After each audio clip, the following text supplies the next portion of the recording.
Hey, shalom, shalom. First and foremost, I want to give all praises, all honor, glory to Yahweh, Bahashem, Yahweh Shai, Bahashem, Rakakodash.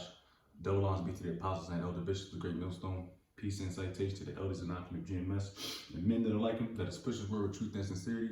Shalom to the elect. Now I'm going to go into a quick lesson here, all through the spirit and power of Yahweh, Bahashem, Shai, of course. Spit on my spirit. So it's going to be a quick one through the spirit, but it's going to be simply entitled The Similarities Between a Cave Explorer and an Edomite. Now, what you have before you was my YouTube handle, and the Spirit had me watch all these so-called tragedies that happen to these cave explorers.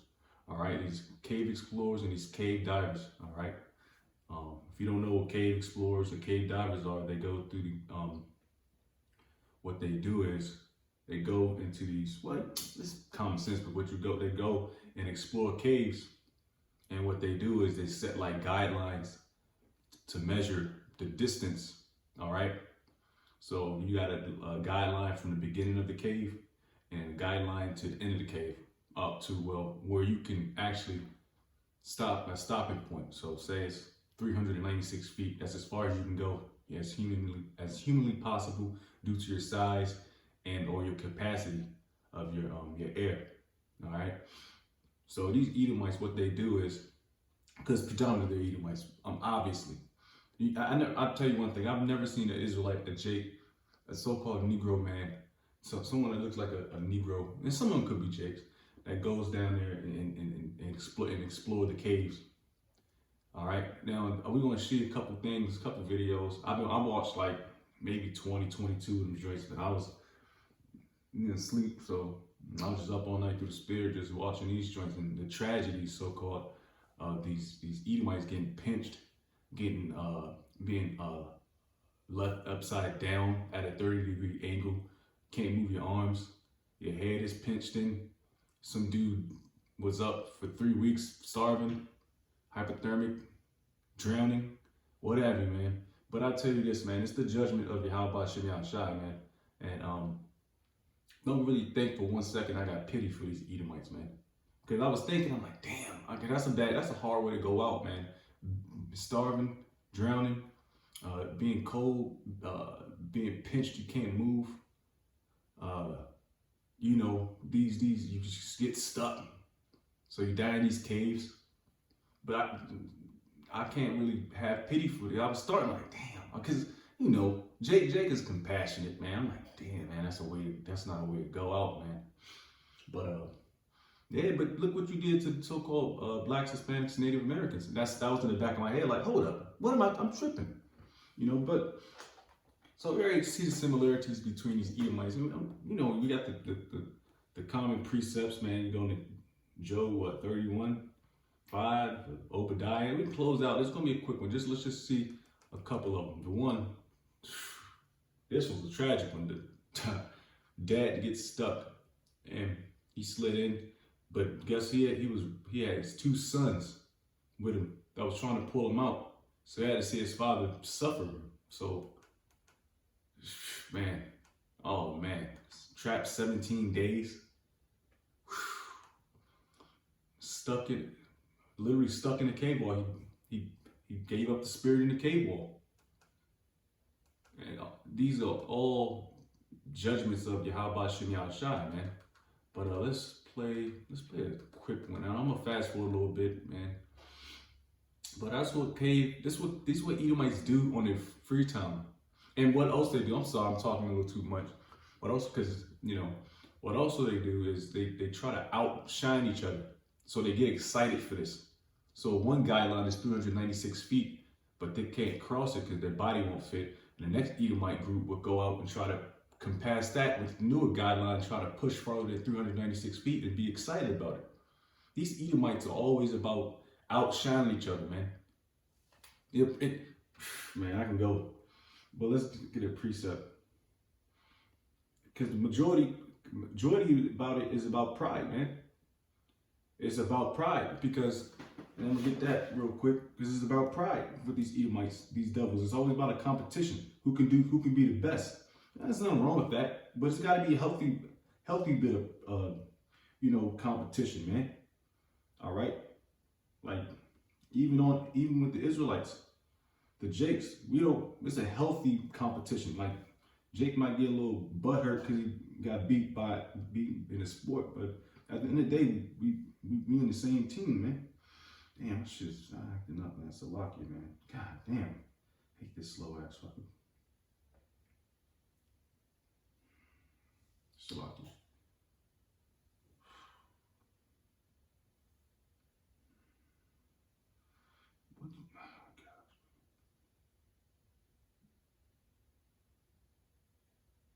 What the fuck is going on, man? Anyways, man, I need another tablet, man. Shit is fucking slow. Anyways, going back into a Slacky, man, we're gonna watch this while I get this preset, man. Some bullshit, man. And it might copyright me, I don't care. But you watch a little bit of it. A day of cave exploring for a group of Boy Scouts was planned to be a challenging and educational adventure. When an unexpected encounter with a 5-inch fissure throws the plan into chaos, they could never have expected the deadly consequences of this unbelievable stroke of bad luck. This is the fatal breakdown of the Crooked Swamp caving tragedy. It was March 27th, 1982, and Donald Weltner was excited about the adventure he had planned for the day. He and his 2 sons, Christopher and Roger, were going to be leading a Boy Scout group in a day of cave exploration. As a scoutmaster, Donald had taken his scout troop on several caving activities over the past. Fast forward a little bit. This is what I want to look at the diagram. These Edomites love this shit. Bro, look at this. In an interesting opening of the cave, he pulled himself along in a fairly tight area that was 18 inches by 20 inches. It wasn't so tight that he couldn't move along, but he was restricted from moving his arms back, and he couldn't lift his head well to see ahead. The tunnel was covered with slick mud, and it helped Donald slide forward when things were tight. He reported back to his sons as he moved along. The path he was following turned to the right, so he reached out to pull himself along, when he suddenly felt the ground disappear below him as he slid down into a tight crevice. The slippery mud made it impossible to catch himself and stop the out-of-control slip. It wasn't that he fell a great distance. It was only a few feet below the main path, but this keyhole-shaped tunnel narrowed into a tight wedge at the bottom. Donald yelled out to his sons to stop while he assessed his situation.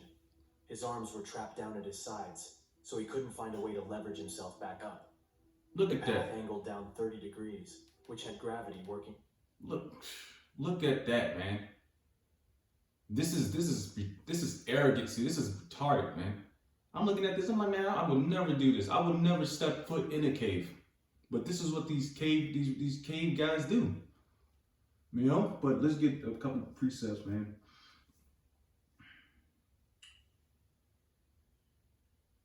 What was I looking at? Let's start with this. Proverbs 8:13. The fear of the Lord is to hate evil, pride, and arrogancy, in the evil way, in the furrowed mouth do I hate. Hey, that's his pride. And this is another video I was talking about. The dude that was there for 17 days. He was too curious about looking for new things and shit. And he wound up losing the guideline and wound up trying to do some more exploration. That's what Esau do. And he wound up losing the pack and they couldn't find him. He was there for 6 weeks until they found him. But that's what pride and arrogancy and curiosity do, which the Heavenly Father hates, man. All right, especially that pride, man. All right, now let's continue, and I'm gonna close out real quick. It's just a quick one, man. It was just on my spirit. The slippery mud caused his body to settle more and more into the tiny 5-inch wide crevice at the bottom of the passage. Each time he tried to push himself backwards, the rocks seemed to tighten around his body. It only took a few minutes to figure out that he wouldn't be able to get himself out alone. He asked Christopher to grab his feet and try to pull him backwards. He thought that with a little assistance, he could free his arm and reach back to grab one of the jagged rocks he'd passed. Christopher struggled to get a grip on his dad's muddy shoes in the tight confines of the tunnel. After several attempts by Donald and the boys to free him from the wedge, he told them to back out of the tunnel and get Scoutmaster Jim. They were certainly feeling the stress of the situation, but were confident that an adult would be able to help their dad out of this crack. Jim made his way into the restrictive tunnel, and found the exposed legs of Donald sticking out of a turn in the passage. He was angled down at a 30-degree angle, which made it really hard to pull him out of the trap. Each time Jim pulled his legs, Donald could feel the cave tighten around his body. As Jim released his legs, the pressure eased and he slid forward back into the crevice. After some back and forth efforts, Jim realized he would need help to get Donald free. Jim was barely able. That's a bad way to go out, man. Stuck without movement. But anyways, I got a quick precept. Look at this diagram again. Golly, man, that's Isolation he must have felt in that small pocket of goodness. space. damn, bro. I don't think YouTube will allow this picture. But Psalm 7:11, the Most High judges the righteous, and the Most High is angry with the wicked every day. The Most High is angry with the wicked every day. Why you think these dudes are in these predicaments, man? Death trap. Trapped for 17 days, stuck in oil. Trapped. Oh man, he got a group of them. Come on, man. You can't make this up. And I'm looking at this like, man, I'm flabbergasted that you would even think about going into these caves, man. I got sick just by looking at this, man. All right, but let's just get the precepts and close out. I hate this tab so fucking much. How do you even navigate with this shit? My old shrink back. All right, let's get Obadiah 1. Just a quick one. You ain't gotta break it down. All right. Context of it: Obadiah, the vision of Obadiah. Thus saith the Lord, thy power concerning Edom. The Edomites we have heard a rumor from the Lord, and an ambassador is sent among the heathen. Arise ye and let us rise up against her in battle. Behold, I have made thee small against the heathen. Thou art greatly despised. The pride of thine heart hath deceived thee, and deceived you, that thou dwellest in the clefts of the rock. Where's these guys at? In the clefts of the rock, man. Dug in. Clefts of the rock, whose habitation is high.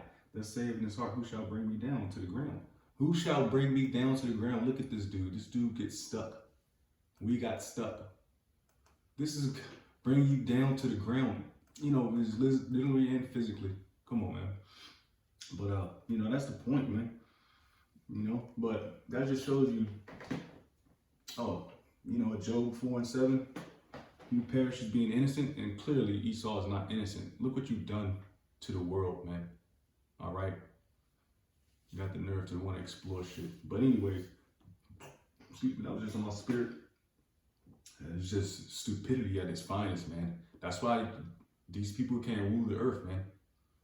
I would never step 10 feet in the fucking cave, man, to go exploration. That's some dangerous, man. Whatever.